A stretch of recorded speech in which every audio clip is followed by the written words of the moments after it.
Students, this is video number 3.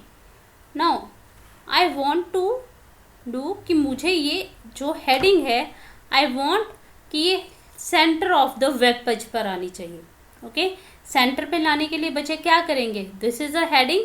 इसको display करने के लिए हमने कौन सा टैग यूज़ किया था? H1 tag, that is for the largest heading. और अगर सेंटर में लाना है तो बेटा which attribute we can use? Yes, we can use align attribute. तो H1 का हम क्या यूज़ कर लेंगे? अलाइन एट्रीब्यूट, जिसकी वैल्यू क्या होनी चाहिए? Centre. Okay, caps lock of कर देती हूँ. Centre. Control S. C the difference. Centre में आ गई.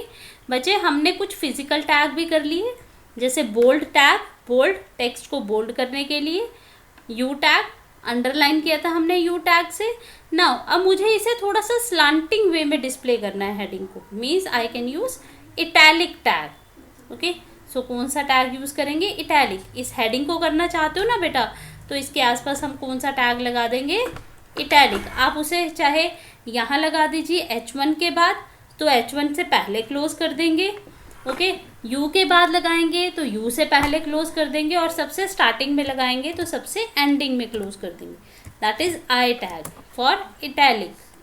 Now close this I tag, save this file. Okay, now italic हो गई आपके पास ये हेडिंग. चलिए नेक्स्ट, 2 फिजिकल टैग्स हमारे पास और रह गए हैं. 3 instead 3 are left. The next one is S tag, that is for strike. Strike का मतलब होता है बेटा, अगर आपने किसी टेक्स्ट के ऊपर लाइन ड्रॉ करनी है, ठीक है, कट करना है उस टेक्स्ट को, लाइन ड्रॉ करके दिखाना चाहते हो, तो you can use strike, use S tag और स्ट्राइक टैग. इसी हेडिंग पे ही अप्लाई कर लेते हैं एस टैग. एस भी लिख सकते हो या स्ट्राइक भी लिख सकते हो. तो आपने इसे आई से के बाद यूज किया था, तो आई से पहले हम इसे क्या कर देंगे? क्लोज. बिल्कुल अपोजिट सीक्वेंस होनी चाहिए बेटा. सबसे अंदर स्टार्ट हुआ था H1, तो H1 क्लोज हो जाएगा. फिर स्टार्ट हुआ आपका U, फिर U क्लोज हो जाएगा. फिर स्टार्ट हुआ S, फिर S क्लोज होगा. Strike. Okay, control S, alt tab F5. C the difference. हाँ जी, स्ट्राइक से क्या आ गया? जो आपका टेक्स्ट था उस पर एक लाइन ड्रॉ हो गई. ओके, नाउ नेक्स्ट हमारे पास 2 टैग्स रह गए बेटा. एक है आपके पास सुपरस्क्रिप्ट और एक है सबस्क्रिप्ट. अब बच्चे आप मैथ्स की इक्वेशंस लिखते हैं ना. ओके, जैसे for example you want to write X square plus Y square. मुझे लिखना है X square plus Y square. सबसे एंड में लिख लेते हैं. चलिए, एंड में यहाँ पर 2 ब्रेक टैग लगे हुए हैं, that is for the line break. Okay, I want to write at the end, I want to write X square plus Y square. तो कैसे लिखेंगे? X square x2. अब बेटा अगर यहाँ से आपने इसे सेलेक्ट करके सुपरस्क्रिप्ट बना दिया ना, तो भी नहीं चलेगा ये. आप इसे लिखो x2 प्लस y2. देखो कैसा आएगा आपके पास ये. Control S, alt tab F5. Simple ऐसा लिखा हुआ आ जाएगा. Okay, if you want to increase it size, मैं इसमें फोन टैग लगा देती हूँ, so that it's clearly visible to you. Sorry, font size equals to 7. Okay, size change कर दिया, फोन टैग को क्लोज भी कर दिया. Now see the difference. अभी भी आपको बिल्कुल वैसा ही दिखाई दे रहा है. Okay, now I want to make this 2 as superscript. बेटा सुपरस्क्रिप्ट का मतलब होता है if you want to display some text above the normal text. ठीक है, इस एक्स अबव द टेक्स्ट के ऊपर ले जाना चाहते हो तो सब सुपरस्क्रिप्ट यूज करेंगे.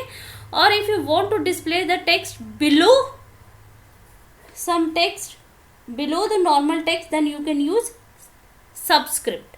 ओके, अगर आपको यहाँ पे एक्स स्क्वायर और वाई स्क्वायर करना है तो कैसे लिखेंगे? 2 को आपने क्या लेना है? बेस लाइन से ऊपर डिस्प्ले करना है.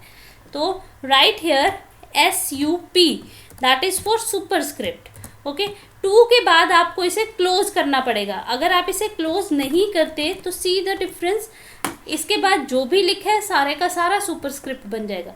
सो after 2 you have to close it SUP. Okay, plus आपको एज अ नॉर्मल टेक्स्ट चाहिए, वाई भी नॉर्मल चाहिए, then SUP 2 and then close off SUP. Okay, now see the difference. This become x square plus y square. अब I want to write a formula H2O for water. ठीक है, सो उसमें जो 2 आता है वो बिलो द नॉर्मल टेक्स्ट आता है. ठीक है, ब्रेक टैग लगाया, दैट इज सो दैट की जो फॉर्मूला है वो नेक्स्ट लाइन में है H2O. Okay, H2O. Now see the output, sorry, control S, see the output. इस तरह से आ गए. Now you want this to below the base line. How is it possible? For this you have to write SUB, that is for subscript. Okay, SUP is for superscript, SUB is for subscript. Control S, Alt Tab F5. Now see the difference. So is it clear how to display the text below the normal text and above the normal text? For below the normal text you can use subscript, and for displaying a text above the baseline you can use superscript. Now the next tag is pre tag. बेटा if you want कि आप इसको, अब suppose मैंने यहाँ पर लिखा है HTML stands for hypertext markup language. मैंने यहाँ पर इस लाइन में कुछ स्पेस दे दिए. ओके, स्पेस दे दिए. यू वांट कि वेब ब्राउज़र की विंडो पर ये ऐसा ही दिखाई देना चाहिए. This is our first line. ठीक है, HTML stands for hypertext markup language. Control S, Tab F5. Now see the difference. Is there is any difference? F5. No, कुछ नहीं हुआ. अगर आप चाहते हैं कि आप ऐसे ही अपने टेक्स्ट को जैसा आपने यहाँ पर लिखा है बिल्कुल वैसे ही डिस्प्ले करना चाहते हैं तो you can use pre tag, PRE. सिर्फ इस लाइन को करना है आपने. ओके, प्री को क्लोज कर दीजिए. Now see the difference. आपने यहाँ पर नोटपैड की फाइल में इस टेक्स्ट को जैसे लिखा है बिल्कुल वैसा ही अपीयर हो जाएगा ये वेब ब्राउज़र की विंडो पर. सी, इज इट क्लियर? जो फ़ॉन्ट आपने वहाँ अप्लाई किया हुआ है सेम फ़ॉन्ट आ जाएगा, and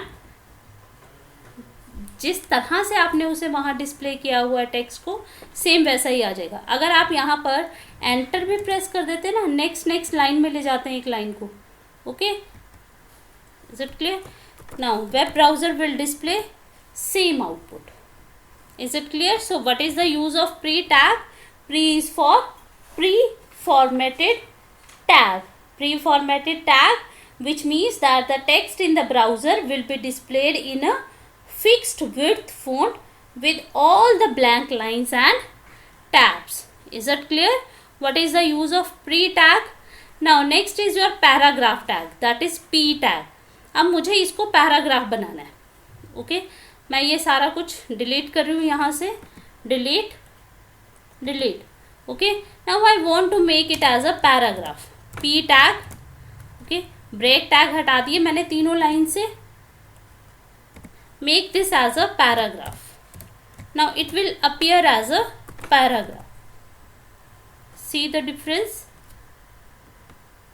Now it becomes a paragraph. If you want to make your paragraph, आप इसे Control C और मैंने इसे बार बार पेस्ट कर दिया. Okay,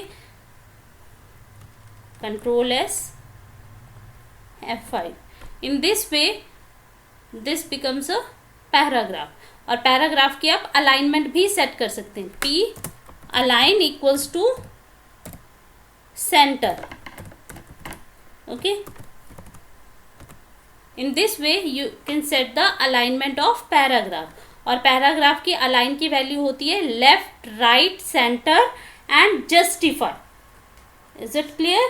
left, right, centre and justify. So in this way you can apply HTML tags. So students, practice with these HTML tags, and if you have any problem you can contact me. Okay, and try to implement these tags practically and read this chapter very carefully and try to solve the back exercise of this chapter. So students, have a nice day and remain safe at your home.